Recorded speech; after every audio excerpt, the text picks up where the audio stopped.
If you look at our coast, you see that if you want to travel by car from the southernmost point to the northernmost point, you have to make very many fjord crossings, and you do that by ferry.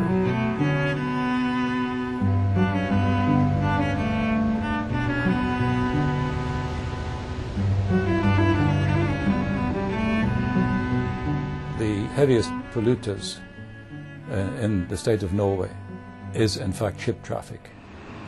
We have relatively few cars compared to the size of our country. We are only 4.5 million people living here.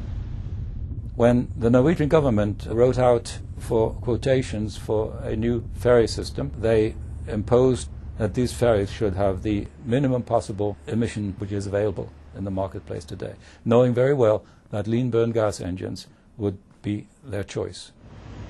We were contacted by the technical consultants to the ferry company. The power requirement for these ships, the number of engines required for redundancy and so forth, suited our K engine power range perfectly. Compared to a diesel engine of the same power output, the lean burn gas engine, the K gas engine, will give you only 10% the NOx emission of a comparable diesel engine, and it will give you between 10 and 20% lower CO2 emissions. We are using pure natural gas, and we have the biggest and the best and the highest efficiency spark-ignited lean burn gas engine in the market today. What we achieved here was not just a conversion from one fuel source to another, but it was also to go to a lean burn combustion system. In order to burn the fuel, we need to increase the air-to-fuel ratio. Now, the first problem that you encounter when you do that is that the fuel won't ignite. So to overcome that problem, we introduced a separate pre-chamber where you're able to have a richer mixture, so a lower air-to-fuel ratio. You can ignite that with a spark source, and then the flame projects into the main part of the combustion process.